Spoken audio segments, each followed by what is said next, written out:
Hey guys, welcome back to Topher Drives, where we are driving something magnificent today. We're in a 2022 Porsche 911 GT3, the new 992 GT3 with a 6-speed manual transmission.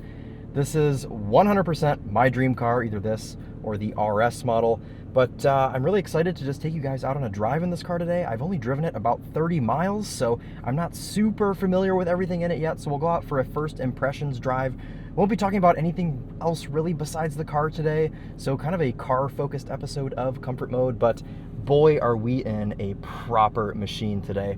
I've never driven a GT3 prior to this car, and well, I'm kind of like losing my mind right now because this is just everything I've ever wanted and more in a car, and it's guards red. Oh, check that out. Man, is it a striking machine. Check out that sunset over there too. I don't know how well the GoPro is going to pick that up. It's kind of been slacking in that department lately. Under the hood, or the rear hood, the trunk, whatever you want to call it, we have a 4-liter flat 6 that revs to 9,000 RPM and makes 502 horsepower. And that's of course mated to a 6-speed manual in this car. You can have a 7-speed PDK if you so desire, but why would you do that when Porsche gives you the option to have a proper 6-speed manual? Save all the PDK stuff for the RS cars. Give us the manual in the proper non-RS GT3 driver's car. So let's do one more little walk around of this thing. What do you guys think of the nostrils there on the hood? I think they add kind of a cool design element. No carbon bucket seats in this car. We just have regular sport seats, but that's okay. Pretty cool looking spoiler. It's quite technical. You can adjust it right here using this little screw. You can adjust it, looks like 4 different ways. And it sounds just about the same as every other Porsche at idle, but we love the sound of Porsches. Lots of red deviated stitching on the interior. As you can see here, we've got it on our sport seats, we've got it on our Alcantara wrapped steering wheel, and just about everywhere else. It's a very, very cool spec. Obviously, I'm partial to guards red because my Porsche is guards red, so. Oh man, this is like the big, scary rear engine version of my car. Okay, the infotainment is quite peculiar. You have to tell it that you want to be in private mode every time. We're just gonna go right into sport mode, screw regular mode. We're gonna turn on our auto rev matching. Please don't hate me, but it just makes the experience less stressful when I don't have to heel toe and rev match myself.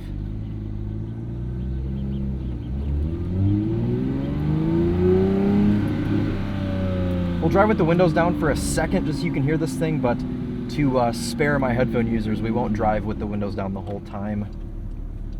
We'll put the windows up and we'll talk about what it's like to drive the 2022 GT3.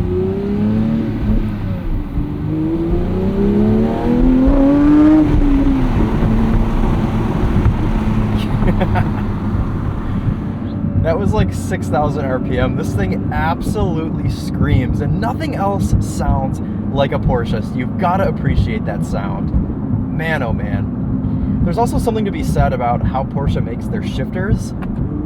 They feel like, and I'm stealing this from TheTopher, so I'm going to give him credit for this description, but it feels like you're rotating over a ball.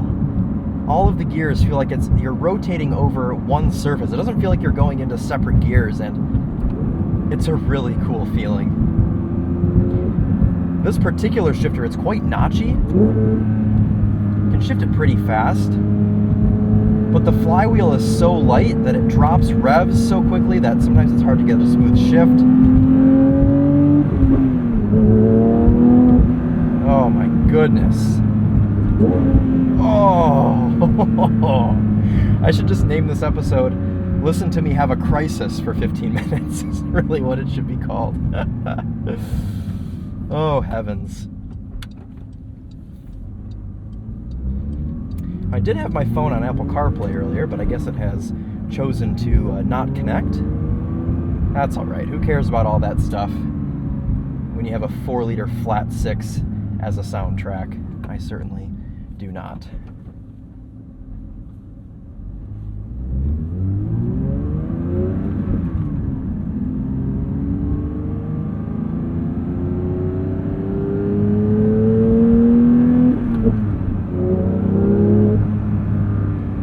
You don't have a ton of low down torque. In fact, this car's only got about, I want to say 360-ish foot-pounds of torque. So quite a bit more horsepower than torque. You've really got to rev it out to feel that power. Above 5,000 RPM is when it really starts to pull.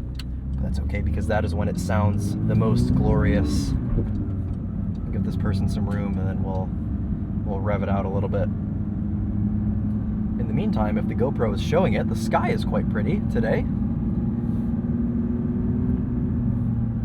All right. Let's open this thing up. Now.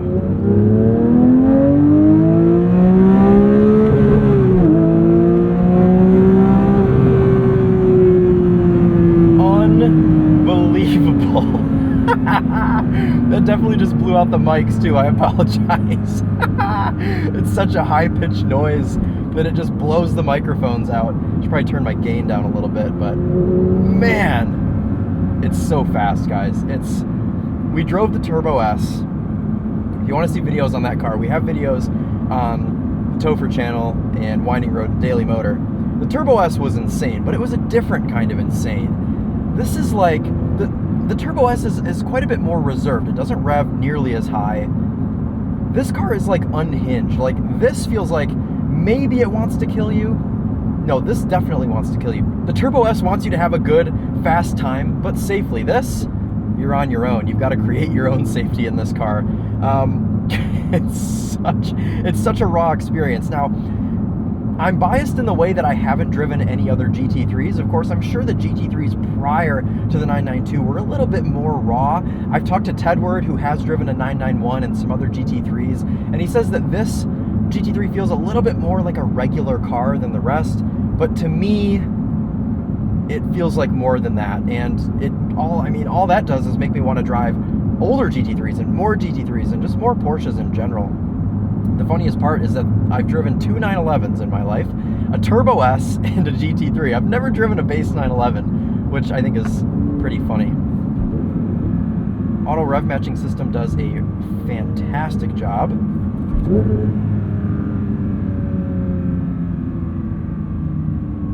Yeah, all the good noises.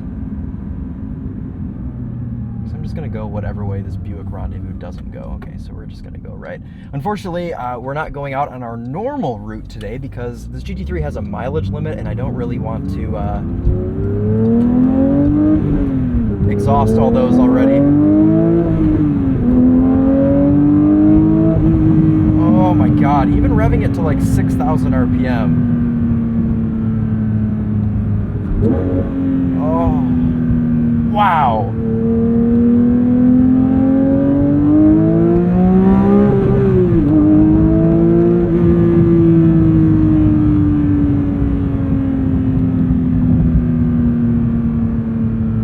How do you find the words to describe that? Oh, wow. And honestly, sixth gear, okay, 55 miles an hour,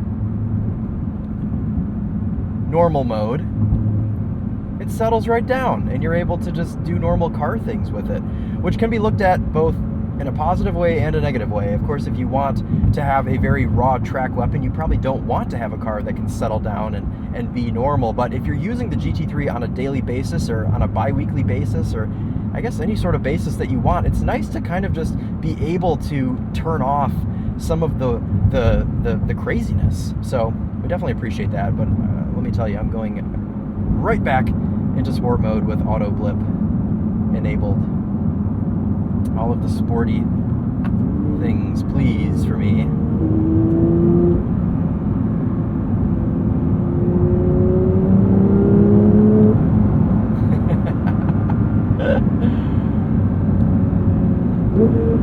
Of course, if you guys want to see an actual, like, in-depth review with proper journalist words and proper fast driving and everything, and you don't just want to hang out with me and listen to me make squeaking noises in a GT3, if the TheTopher's review is out, I'll have that link down below, because if there's a man you want to listen to review a car like this, it's the TheTopher. I would trust his opinion, well, on any car really, but especially a car like this.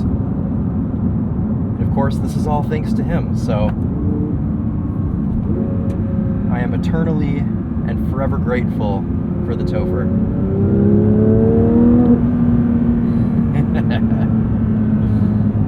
Okay.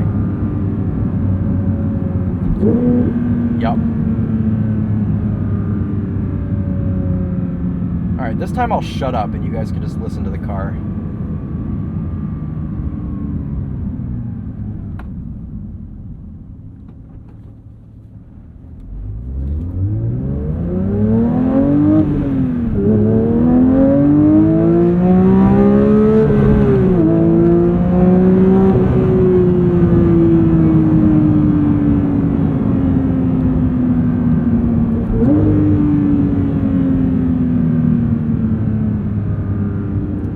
Wow.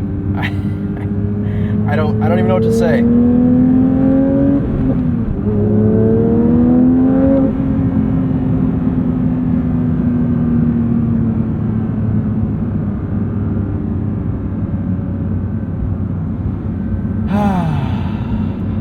What a machine this is. It's a good thing that the steering wheel is wrapped in Alcantara, because otherwise my hands would probably be sliding off from all of the sweat. And that honestly makes sense, and I assume that's why they put Alcantara steering wheels in cars, is so when you have sweaty hands, it provides lots of grip. I do appreciate grip in lots of ways. Also, the steering, unbelievable. Like, I've never driven a car that has as communicative steering as this. Maybe, you know, other Porsches, but not to the level of this GT3. You can be going in one direction and then just a completely different direction in milliseconds. That's unbelievable. Are we clear to do this roundabout here? I think we are, except Mr. Civic SI is gonna go quite slow. So much front end grip. The car's laughing at me.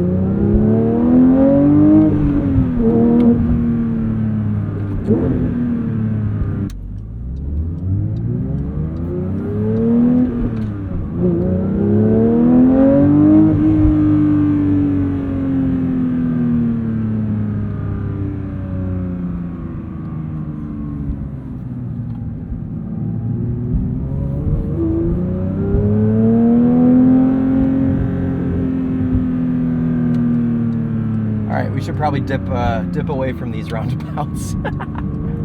Wow!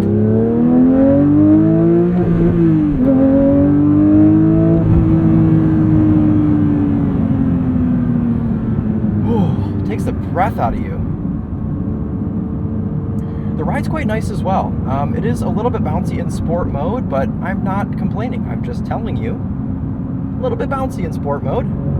But that's what you expect from a track weapon. It blows my mind that Porsche makes a more hardcore track-going version of the car than this, because how could it get more hardcore than this?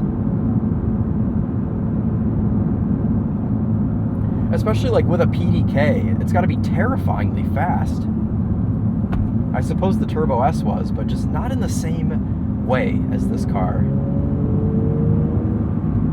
It's so funny because after driving the Turbo S, I thought nothing will ever feel fast anymore. Ever again, I'll never drive another car that feels fast. And obviously, we have multiple palate cleanses and that wears off and, you know, whatever. But this car genuinely feels as fast as that Turbo S in a different way, but it feels as fast. It's unbelievable. Someone comment below how many times I've said unbelievable, because it's got to be over 10. It absolutely has to be. Let's go try a launch control, but I don't think I want to do it next to a neighborhood.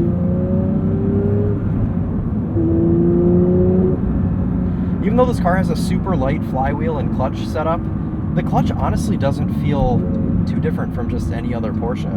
It's super easy to drive this car.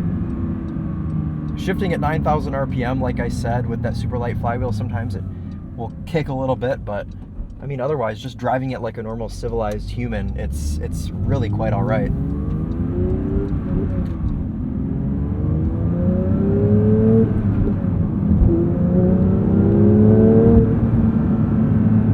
This car also doesn't feel so massive like some supercars. Like, I feel like you could comfortably just drive this anywhere, and with this front end lift, which is quite clever, you can set the front end lift to memorize different locations that you need it to lift up. Perhaps your driveway, for example, which I've set it to lift for my driveway, which is quite nice.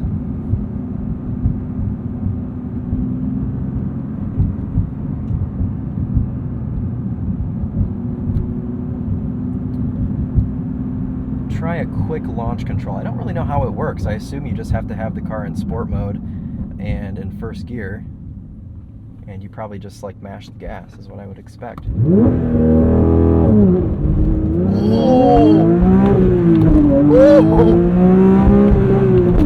Oh my God, okay, that's violent. That is violent. Okay.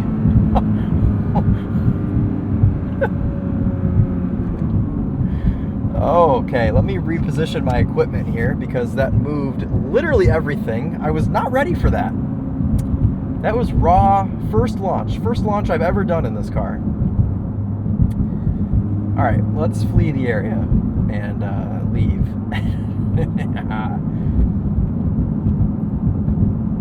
I do feel kind of like a menace in this car.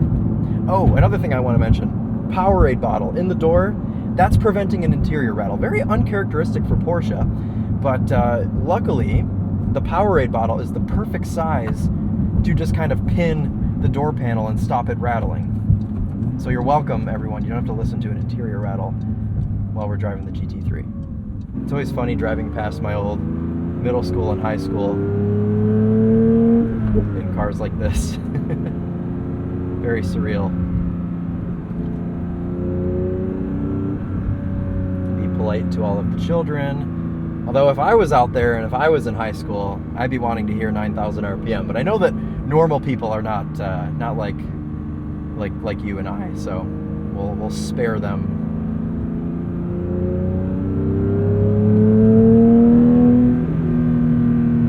Even at 5,000 RPM, it makes a proper noise.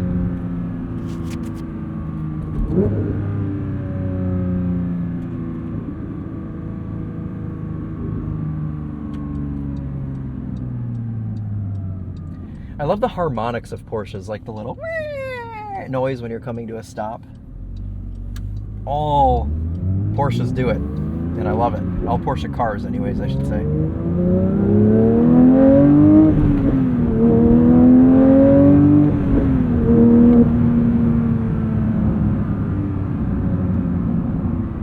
The biggest problem with this GT3 is that the power just isn't usable. You can't, I mean, I've revved it to 6,000 RPM in 2 gears and I'm going double the speed limit.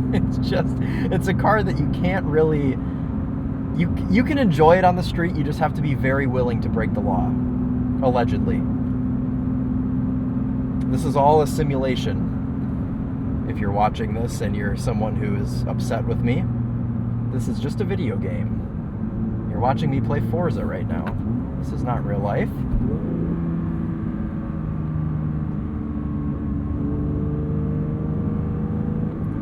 I will say Forza has done a great job on the graphics on this new Horizon game. All right, well, that's pretty much going to wrap it up. I apologize for not really going on more of an extensive drive here in the GT3, but as I'm sure you guys can understand, Porsche doesn't give these cars out and expect you to drive them a ton, and I still have a few more videos I need to shoot, and you know, I have a whole day of shooting tomorrow, and I've only got about 100 more miles, so I've really got to be sparing here with my miles. But man, sunset golden hour Porsche GT3, what more could you ask for, really? We'll wrap up here. We'll give you one last look at the 992 GT3, and then I'll wrap it up for us for this installment of Comfort Mode. Even though the GT3 doesn't have a Comfort Mode, and usually we don't drive in Comfort Mode on Comfort Mode, but it's a metaphor, of course. Parking brake on, ignition off. You can hear those fans go to cool down the 4-liter flat 6. I appreciate that this car has door handles instead of fabric pulls. I do appreciate door handles. Oh, this is good lighting for this car, actually. Yeah, I'm about it.